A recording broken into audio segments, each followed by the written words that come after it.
Right, guys. So I found this article on The Athletic today talking about Anfield and, the potential for further expansion and the risk of the new stadiums that are being built around the league and everything like that. And it's a topic that I've spoken about with Sean, or I can't remember if it's been on like the lives or if we've done it privately or anything like that. So we're going to go through the article. I'm going to give my thoughts and opinions on it. So if you do end up liking this video, guys, make sure you're hitting the like button, subscribing, and put a comment down below. I really want to get everyone's thoughts on this regarding Anfield. And yeah, I mean, let's just go through it and we'll talk about it as we get going, guys. So I can't show you the article again, guys, because it's obviously behind a paywall. But I've highlighted the bits that I wanted to pull out of it all. So it says here that Everton are about to leave their historic home. In fact, sorry, the article is called Liverpool's Anfield Plans. Can it expand again and do new stadiums pose a threat? So here we go.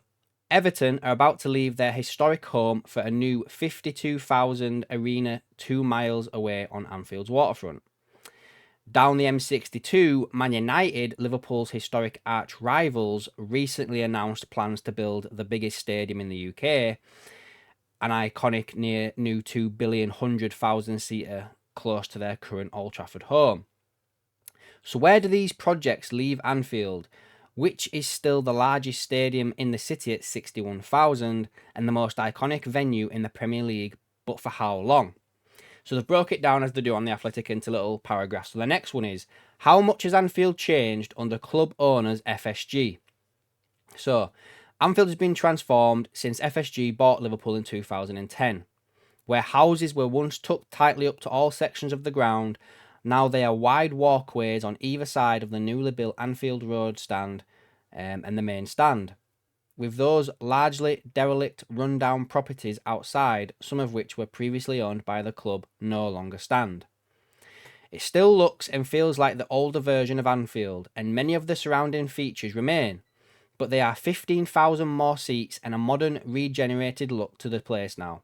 Something underlined by how the Kop, the stadium's most famous stand, is these days dwarfed by the other sections of the ground. FSG spent £210 million enlarging the main stand and Anfield Road and improving facilities throughout the stadium. Debate rumbles on about the reasons for Anfield's occasional flat atmosphere during games, but that's a wider issue in football and not exclusive to Liverpool.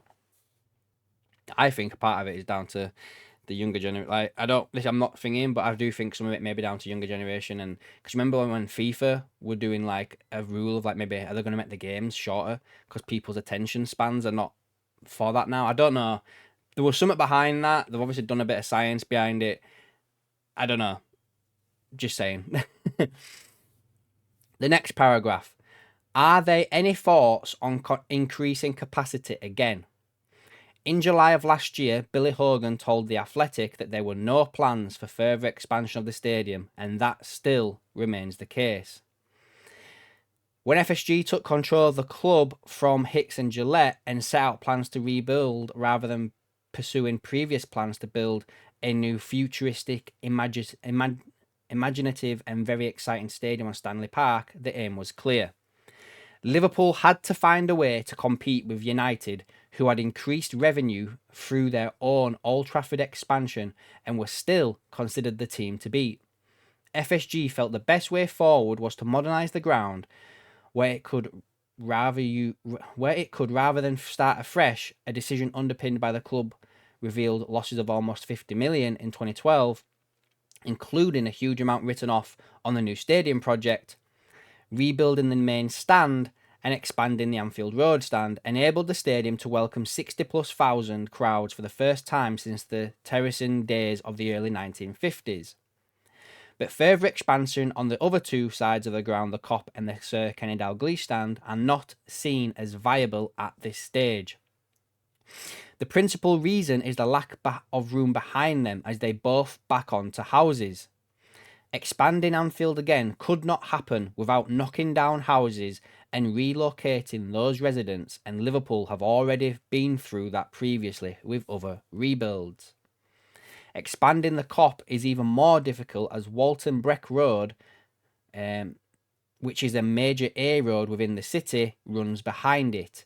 Even building over the road would require knocking down other buildings. It's simply too complicated. Now, I'm sure that Shauno's mentioned something on this channel about this Isle of Wight company that apparently is buying up houses around Anfield, and that's got something to do with Liverpool, Anfield type thing. I'm not 100% sure. Like, we can discuss this on the Monday stream, to be fair, a little bit deeper. But there's a certain YouTuber out there that's looking into all this right now, and to say that it's not happening as of right now is probably true, but to say that something's not going on behind the scenes, I do think that something is happening potentially behind the scenes. It's just, as I said here, quite complicated to do. What else can Liverpool do? Oh, sorry. What else can be done to ensure that Anfield keeps pace with other grounds? Is the next paragraph. Liverpool already find themselves in a position of strength regarding their home ground. According to Brand Finance, the world's leading brand valuation consultancy, Anfield ranks top among all UK stadiums, with 59% of the home country supporters rating it as a great venue. Fans can even abseil down it if they wish, which I think Shauno and Brian tried to do, and it didn't go too well. We'll just leave that there. The best stadiums now are 365 days a year operations, hosting concerts, conferences, and other non-football events. Tapping into that remains essential, even with the limit of staging up to 6 non-football events at Anfield per season that has been agreed with the local council. Music acts consider location, cost, and accessibility as key factors when deciding which venues to hire for gigs. Overseas artists will typically split the UK up with a north and south divide, so Liverpool and Manchester are often competing against each other for hosting such shows, given they are separated by only 30 miles, and with both being well-established music-loving cities. Anfield is relatively inaccessible by train, the nearest mainline station being Liverpool Lime Street is over 2 miles away, but it's only half an hour's drive from the city's airport. I'm sure, again, there's mention of putting a train station up there nearby or something daft like that. I'm sure I've seen that. Everton's new stadium, which is almost fully operational, has already been named a venue for the 2028 European Championship ahead of Anfield, and may become another rival in this sector in due course. Manchester's proposed new ground next to Old Trafford is still a long way away from being realised, with many questions unanswered around how it will be funded, but if it was to be built, that may also pose questions over whether Liverpool's home is big and lucrative enough to keep the pace. So basically, if United end up building this stadium, Liverpool's, Anfield won't be one of those spots that gets these gigs and stuff later on and down the line, just because of how small it would be in comparison and how inaccessible it is to get up there. You know what I mean? FSG, however, believe Anfield, a modern stadium in a historic setting, will maintain its appeal. The way it's reshaped Fenway Park, the home of its Boston Red Sox team, and the surrounding area of the US city is something of a heritage site. It's probably the template Liverpool will adopt. Within the current footprint, there are additions that can be made. On Wednesday, the club confirmed it would be expanding and refurbishing its retail store outside Anfield, increasing the shop size by around 4,000 square feet. Right, so then the next paragraph is, how does Liverpool's matchday revenue compare to its rivals? Liverpool made 101 million from matchday revenue last season, fourth best in the Premier League. United did 137, Arsenal 131, and Tottenham 105. Two London clubs clearly reaping the benefits of having newish multi-purpose stadiums not far behind.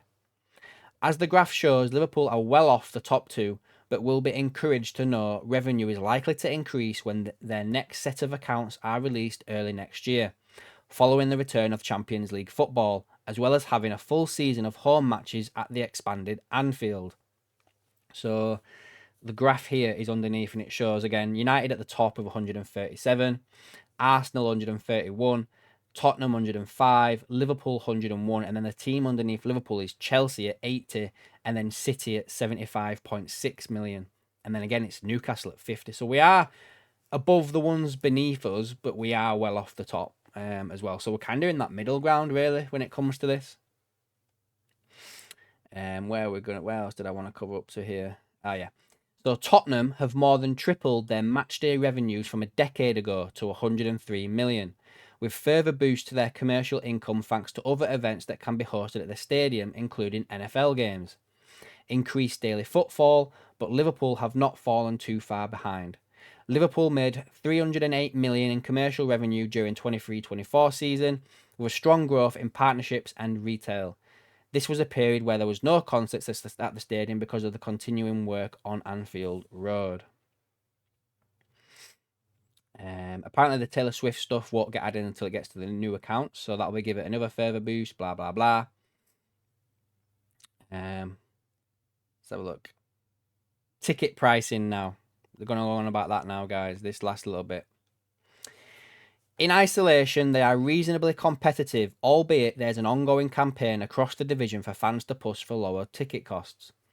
Liverpool still set a number of £9 adult tickets aside each season for local residents to encourage support from within the community. But in general, admission costs for an adult are between £39 to £61 a match, and the price for adult season tickets ranges from £713 to £904. Compare that to Arsenal, who are the second most expensive behind fellow Londoners Fulham, with a match day ticket between 30 and 161, and the difference is clear. The cheapest ticket on the Kop is 39 and most expensive is 45. The same as when FSG took over. FSG has frozen ticket prices 8 times in the past 10 seasons, and most recently in February, in contrast to many other Premier League clubs. The bigger problem for a lot of Liverpool supporters in terms of tickets is getting hold of one, even with the stadium now holding over 60,000. Although Liverpool have just over 27,000 season ticket holders, a relatively low percentage of the ground's overall capacity in comparison to many other clubs, they are still over 250,000 members and more than 30,000 names on a waiting list for tickets. It's too early to predict, but the work of the supporters union Spirit of Shankly continues to apply pressure on the club about prices. Liverpool, however, pointed to an 80% increase in Anfield matchday operating costs since the 2016-2017 season, so that may eventually force their hand if prices rises follow at some stage. So there you have it, guys. That's an article by Greg Evans at The Athletic. A lot to digest there. I mean, I've kind of always been of the opinion, which I mean, I know many of you will agree, that Liverpool probably should have built a new stadium. I mean, you can take the stuff with you, like the Shankly gates and stuff like that, take it all with you, build something new. Just because you got to, future-proof yourself for the future. I don't know. I know that goes against what many people think and believe. But that was just my opinion at the time. I still got their opinion a little bit. I mean, especially if you see United build this and Everton build that, you're going to have Chelsea back making a new stadium. I mean, we'll have to wait and see what happens with it, guys. But yeah. And if you can get more people in, more people can get season tickets, blah, blah, blah. I reckon Liverpool could fill 100,000 every game, do you know what I mean? So it wouldn't be like there'd be loads of empty seats or anything like that. So, but anyway, guys, that's it for this video. It's a bit of a long one. Let me know what you think about all of this down below, and I'll catch you in the next one.